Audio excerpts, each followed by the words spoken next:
Hello everyone and welcome to another brand new episode today on the channel. Thank you for joining us. Today's video is seeing us work with K Sports Under-19s Academy goalkeepers. So first we have to do the normal thing at the beginning. If you do enjoy the video, please give it a thumbs up and don't forget to subscribe to the channel if you enjoy the content that we're coming out with lately. It really helps us reach as many like-minded goalkeeping enthusiasts as possible across the world. So one of the main things I've been looking at recently in my goalkeeper coaching, and of course down the 12 years of goalkeeper coaching I have been doing in my career, is working on a style that develops more of a freestyle goalkeeping method. So within the training session, looking to provide the goalkeeper with triggers and actions that relate entirely to what they might see in a game.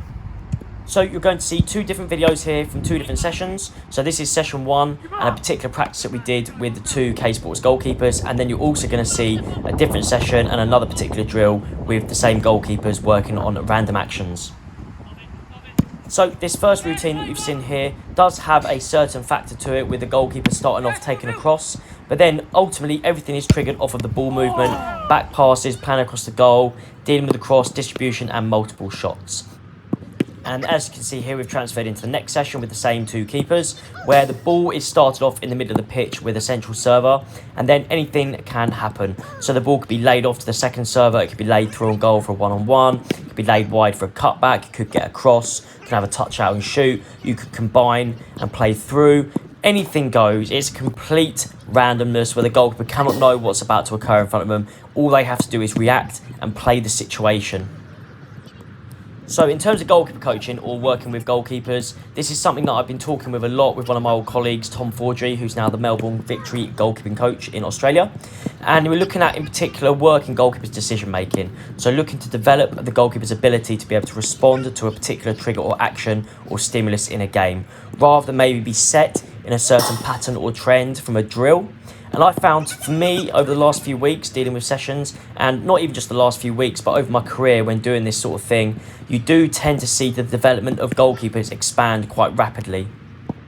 One of the big things is by putting the goalkeepers under pressure psychologically, and also by making decisions and lots of different actions, you do force the goalkeepers into thinking carefully about what they're doing in the goal. And also you do challenge them psychologically, because it's very easy to concede goals in this sort of thing, where there are lots of different opportunities and different variations, as you can see in the drills. There's lots of opportunities for shots to end up in the goal. It does challenge the goalkeeper to be psychologically robust. And then, whilst on the topic of the psychological part of goalkeepers, what I've found as well over time is that this does develop the goalkeeper's ability to think about the situations they are in, and to self-analyse and think about how they can improve, what they could do to develop, what they could do more of, and also look at the good things as well, look at the different situations they performed excellently in and how they've excelled in certain areas. Of course, it goes without saying that one of the big bonuses of doing this type of training is it does simulate what they may face in a game as best possible, where you do not know what is going to happen in front of you and you are responding to what happens in front, such as the triggers of the ball movement, maybe a player's run, a touch, etc. And the goalkeeper has to do their best with what they see.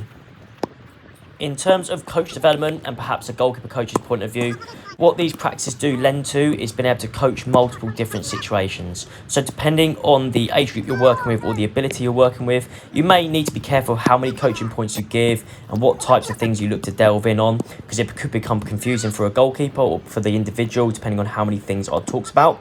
However, it does, like I say, have a massive impact in being able to coach multiple different situations and see lots of various game relative things come out that you can help the goalkeeper with, and that ultimately are probably going to help them perform to a much better level in their actual games.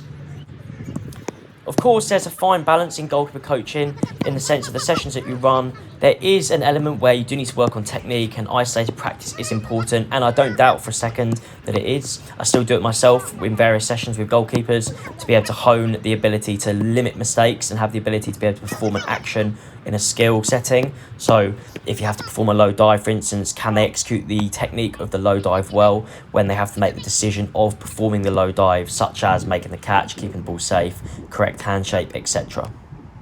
However, of course, this does play off in the same example where if you have to make a low dive, in order to make a low dive well, you have to be able to react in a game to whether the ball has gone left or right. And the only way to be able to do that is by reacting to a random situation and being able to force the muscle memory into getting you down quickly on both sides and then performing that technique as well as you can in that random setting. So that being said, there's a lot of talk gone on there. I'm going to let you enjoy the rest of the video and all the action of the rest of the 2 sessions that we had here. We're just finishing off on session 1 here that was conducted about 3 or 4 weeks ago, and then we'll move back into the second part of the session we did about a week ago on Friday. So I hope you enjoy the rest of the action, and I'll see you in the outro.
Alright, thank you so much for watching today's video. I hope you enjoyed it, and I hope it brought you some value. I hope this was something a little bit more interesting in terms of all the variations that can be done in training, and I'll look to bring out more stuff like this over the next few weeks as a topic that I'm looking to really branch into.